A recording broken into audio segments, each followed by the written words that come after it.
Welcome to week 2 of the $5,000 mailer challenge. This is going to be a really fun episode. You and I are going to build out our entire marketing plan and ultimately our entire game plan for this exciting challenge that we're undertaking together. Now, if you're new here, the premise is we're starting with $5,000 that we're deploying towards marketing in our land investing business. I'm going to show you the entire process from A to Z, and we're going to see how much we can turn that into over the next few months. And I'm not holding back. Everything I do in this video, or rather this series, will be recorded and shared for free. So if this tickles your fancy, let's give it a thumbs up. It means the world for myself and for my mother. Just kidding, but seriously. So I'm going to take you inside my computer here, and you and I are going to build out our $5,000 mailer challenge roadmap. Okay, here we are inside of our roadmap. Now, I already put this schematic together, but I'm going to walk you guys through filling this out. I'm going to reveal a lot of really important information that's going to help you in your own journey. And as a little bonus, we actually have this template that is downloadable for you inside of the description. And I think it's incredibly important before we undertake any new mission, we've got to draft up the schematic. We've got to come up with the roadmap, the battle plan, the game plan.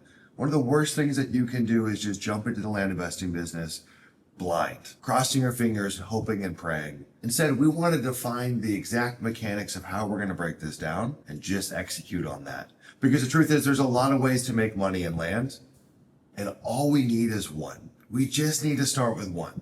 We're not going to be doing subdivides, entitlements, rezonings, curative title. No. I'm going to show you guys one land investing strategy that has consistently produced for us over the last 6 years and has produced for hundreds of other LIA members.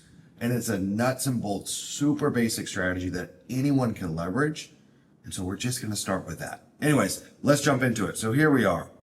Acquisition budget. Well, we're actually going to put 0 in this acquisition field. And the reason being is we're going to be using what's called joint venture funding. Now, if you go over to this address here,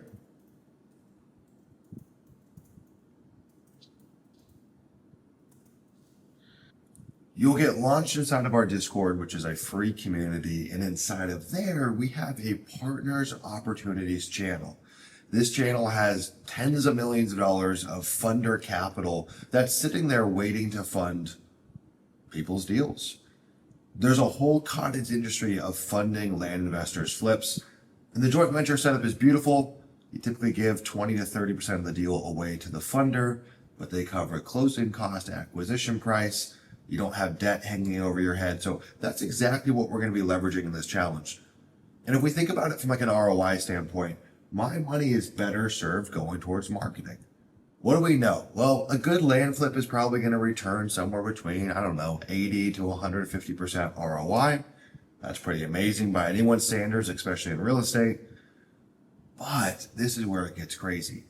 Our marketing channels and precisely how we use these marketing channels, it's not uncommon to see 7x, 8x, 10x, 12x, 15x ROAS for every dollar that we put into marketing. And that means that best case scenario here, and we'll define this in this category towards the back half of this roadmap, we very well could snowball this $5,000 into 50,000, 60,000, 80,000. So when you have a mechanism that can multiply your capital like that, every spare dollar you have should be going towards the area that has the most leverage. So anyways, we'll be using joint venture funding and you guys can follow along. Anyone can use it. All you got to do is pop into the Discord. Now, marketing budget. I've defined this as $5,000. That's the premise of the entire challenge. There's really no mysteries there. Now, one thing that you'll remember from week 1 is we are deploying that full $5,000 towards our marketing budget. There will be some additional tool stack or operations costs on top of that $5,000. Okay. It makes a beautiful headline if we can deploy the $5,000. It's not very exciting if I have to deploy, $4,289. So that operations budget is going to be separate. But I'm going to walk you through exactly what you do need and what you don't need. We've got some discounts in here too that can help you as well. So let's talk about that real quick. The first thing is that this challenge is predicated around direct mail. You might be asking, why are we using direct mail? Well, frankly, there are channels out there that are almost as good as direct mail, or in some cases, maybe even a little bit better than direct mail. We can think about cold calling, cold texting, RVMs. The problem is all of these kind of have a cost benefit analysis associated with them, right? Cold calling, amazing channel, takes a heck of a lot of time, right? You are going to be having your ears bleed to go and get a contract. And for most people that are following along, you probably have a job or you probably run another business. That's how I started. In 2019, I was working a corporate job. I didn't have the luxury of ripping 1,000 cold calls a day. On the flip side, you might say, Sumner, well, I could hire a cold caller, and that's not wrong. You certainly could. The problem is if you're a new business owner, you probably have no experience finding great talent, training and onboarding great talent, especially when you've never done cold calling yourself, retaining great talent. So it becomes a bit of a chicken or the egg problem. You want to build a business and start hiring people, but you've never actually done the thing that you're hiring for. And on top of that, you probably never led a team. That's usually a recipe for disaster. Now, I might be saying, Sumner, well, I could use one of these cold call agencies, and yeah, you certainly could, but they're exorbitantly expensive. They might be $3,000, $4,000, $5,000, $6,000 a month, and in a lot of cases, you're not even getting the full 8 hours from the cold caller. Truth be told, those cold callers are usually managing 2 or 3 clients on their roster, so you're way overpaying. The math just doesn't make sense. So I am personally not a big fan of that strategy. It's got a time and its place, but not in the beginning. Now, if you've got ample time, sure, go for it. Totally. But for the majority of us, that's just not the case. The next, we have cold texting. Love cold texting. Amazing channel. Now, it does have some risk. There's some TCPA risk there for sure. You want to be careful. But again, much like cold calling, the problem is who's got 8 hours a day to go and field all these messages? It's not uncommon to get a 20% response rate with texting.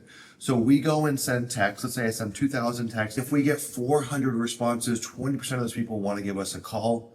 Now you've got 80 dials you have to make in a day. It just becomes unbelievably difficult to run that as a solo operator. Now, if you want to build a team for it, you're still going to be running $500 to $1,000 a month or more for the texting setup. And then you got to pay for the cost of labor. That might be $1,000, $2,000 a month to run that texting team or that individual texter. Now we've got the cost of skip tracing as well. That could be 5, 6, 8, 10 cents, depending on the service provider that you're using per ownership record. Doesn't really make a lot of sense. The issue with both of those channels as well is that there's a very low level of trust. Those channels inherently don't have much trust instilled in them. And I'll tell you in a second why that's so important. Now, if we look at RVMs are a very interesting channel, but there's a ton of downside risk through getting sued, like litigation. Like you've got to be very, very careful. And blatantly, RVMs are pretty much illegal. Now, I'm not an attorney. Don't take my advice. But in my experience, that's what I've seen. And I know far too many people that have lost small empires to being litigated on over and over and over again for sending too many RVMs to the wrong person. Now, why do I like direct mail? I like direct mail because it's got the highest form of trust instilled in it. In all of the studies, direct mail ranks higher than any other channel for having trust. People just trust a letter more than they trust a cold text or a cold call. That works in our favor, especially when you're just starting out and you have no credibility. That mailer is going to really work in your favor and really help you. The next thing is that direct mail, through the strategy that we're going to teach you here, allows us to include an offer in our letter. We use that direct offer to the owner as a way to pre-qualify the owner. And what that means is we get a lower quantity of leads, but we get higher quality leads because we pre-qualified them with price. Again, if you're a busy individual, I want the fewest number of leads, but the highest quality leads. Because I don't have all the time in the world to sit around while the phone rings. Give me 5 leads a week where 3 of them really want to sell their property.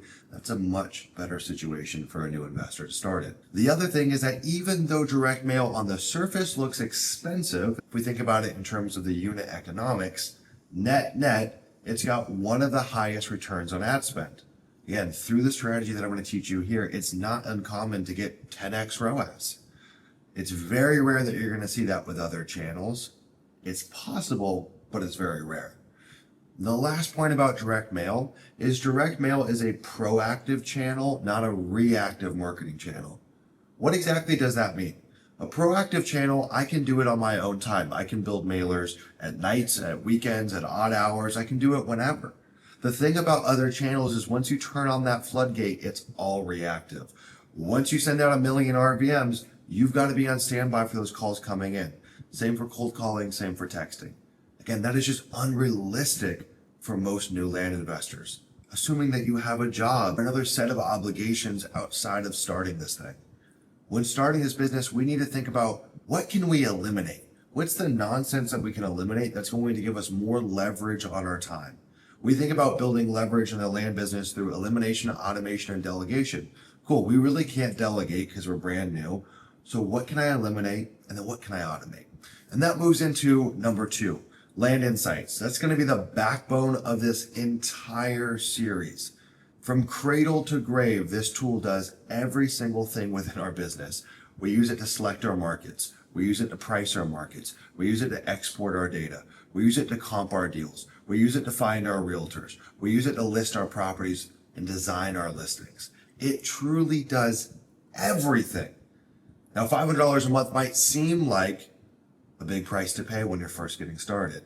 But when we look at the statistics, the average Land Insights user is selling their properties in 30 days opposed to 90 or 120 days, which would be more typical for the average land investor. They're doubling their ROAS, 91.67% increase on the return on their ad spend. So if you were getting 10x ROAS, we would expect to get 20x ROAS, and we can explain why that is.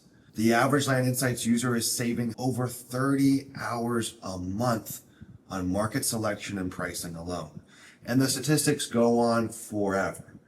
Take, for example, someone like Kay Walker, who's a Land Insights user that is running a business that's bringing in 6 figures worth of deals every single month by only sending out 6, 7, 8,000 letters a month. Now, if you're brand new to these concepts, that's essentially unheard of.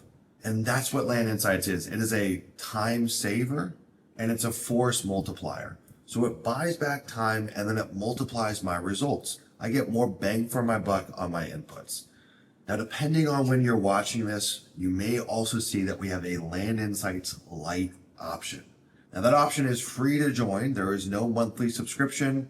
Of course, you are limited to the tools that you get access to, but you can still pull data, look at properties on there, investigate your deals, run due diligence.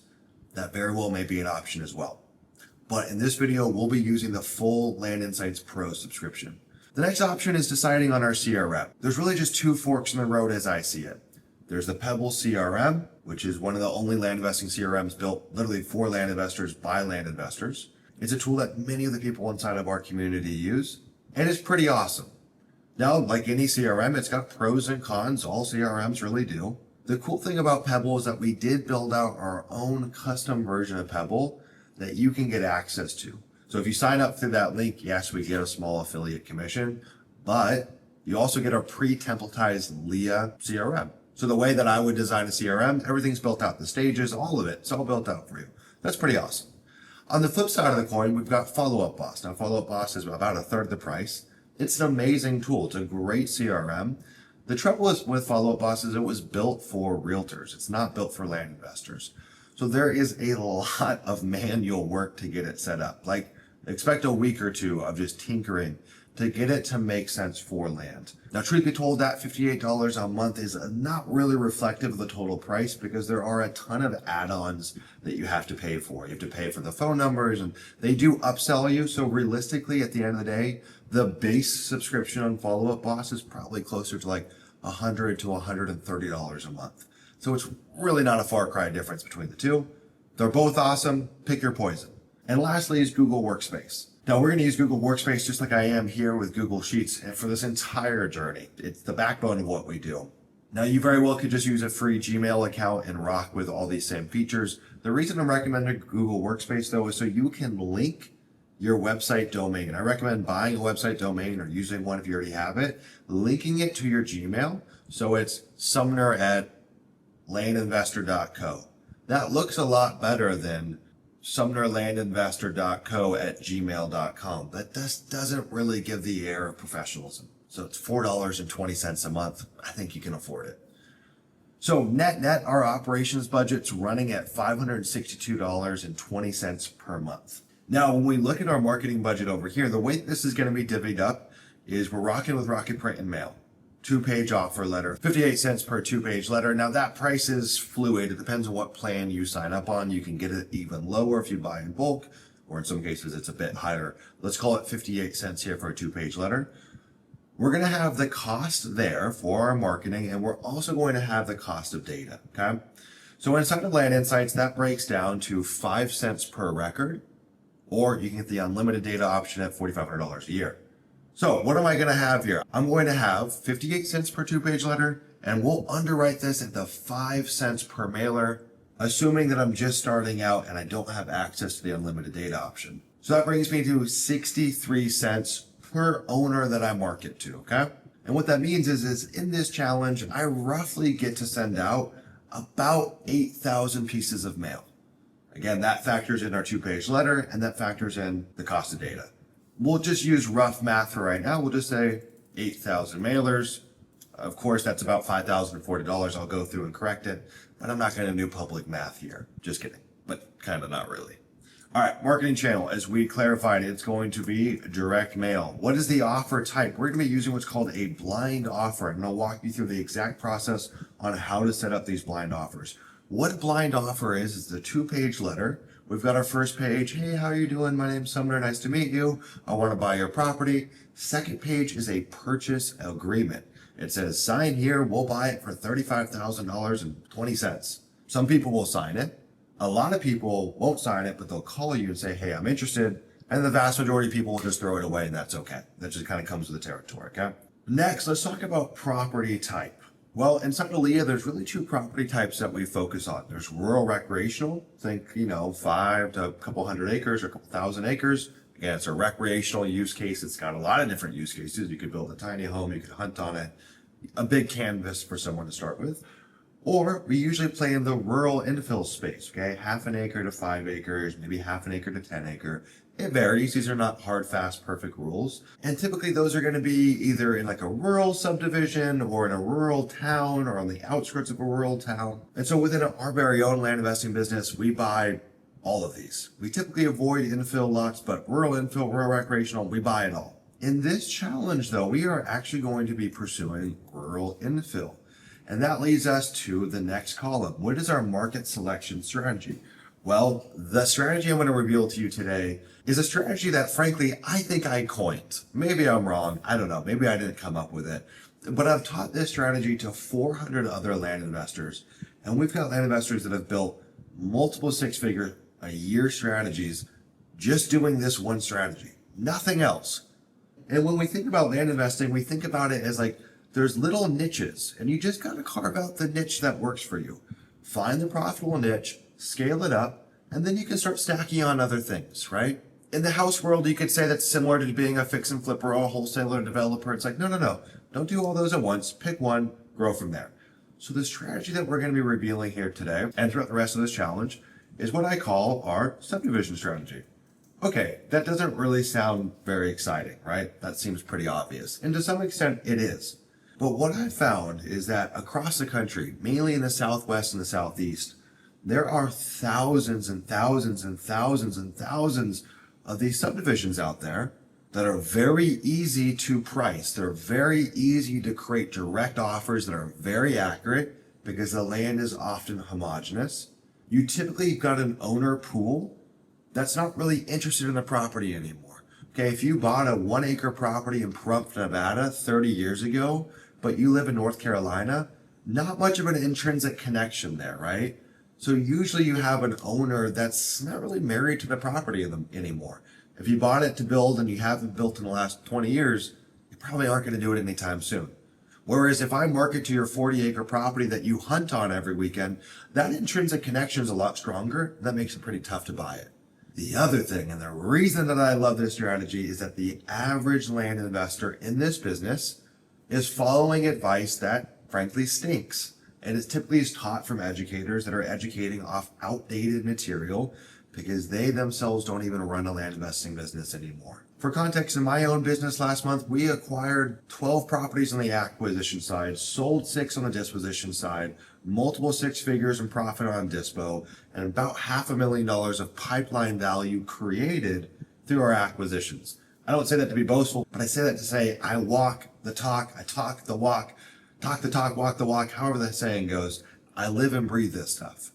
And that's why when I tell you that this strategy works like gangbusters, I really hope you take my word for it. Because what the average land investor is doing is they're taking an entire county, they're blasting out very general marketing with very non-specific offers. And so these little pools, these little pockets of subdivisions are consistently getting the wrong price. So you have owners that are jaded because they're getting prices that are way too low, or you're getting prices that are way too high just for the land investor to then renegotiate them and walk their price down and frankly piss them off. And we can be one of the few people that sends them an offer that is direct. It says, I'll pay you $30,000, and we mean it. And it's right on the nose. And it took you hardly any time at all to build out that pricing. That's beautiful. And from what I've found from all of my years doing this strategy here has the highest return on ad spend, which again, if I'm starting with $5,000, show me how to get the biggest ROAS. That is the ultimate metric, because I can then snowball that money and continue to compound it. Now, there are problems with this strategy. This strategy isn't really possible on a lot of data providers out there, okay? It's very difficult if you're using something like PropStream. I'd say it's almost impossible on something like PropStream, or very difficult. DataTree is very difficult. Land Portal, some of these third-party tools make it really hard to run this strategy. And that's where Land Insights is such an integral part of this process. And as we get deeper into the market selection throughout this challenge, you'll see exactly why that is. That's a problem. The other problem is it's not super scalable, okay? You could definitely build this to $500,000, maybe $1 million a year. Probably pretty hard to grow beyond that. And the other thing is it does take a lot of market selection time, because often we're picking markets that only have 50, 60, 100, 200 records at a time. So if you want to hit a big marketing goal of 10,000 mailers a month, you need a lot of markets. Like anything in life, there's pros and cons. 90-day milestone. Well, within 90 days, it's really simple. 1 contract signs. That's my goal. What I would expect is in the next 14 days, we'll send out our first batch of 8,000 mailers. It'll take about 45 to 60 days for that marketing to season. And I would expect by the 90-day mark, I've got at least 1 signed contract on the acquisition side. Now, that might not seem very exciting, but our typical signed contract brings in about $25,000 of gross profit in our business. And that doesn't mean that there's not more opportunity. I very well might have 6 other hot leads and 2 contracts that are almost signed. And what you'll notice about this business is that there's a lag time. You really don't see the fully weighted ROAS from your marketing until, in some cases, 12 months, in some cases, 18 months. Takes a while. So 90-day milestone, 1 contract signed. Now, defining success over the next 12 months. My goal here is to achieve a 10x ROAS. Really simple. That brings us to $50,000 in gross profit, 10x ROAS. Really simple. That's it. Because I know if I can do this and document this here for you guys, that means that anyone can follow along. Anyone can do this. And I'm going to be giving away everything in this series. My offer letter, my purchase agreement, my market selection strategies, and people pay us for to learn inside of LIA. I'm going to be giving all of it away for you for free here as it relates to learning this one sub-niche strategy for flipping land. So that's it, guys. That's the breakdown. If you guys want to get access to the land investing roadmap and build your own, I recommend follow along in this challenge, okay? Don't just be a fly on the wall. Be an active participant. Build this with me. Grow with me. Let's do this together. Can't wait to see you guys in week 3. Take care.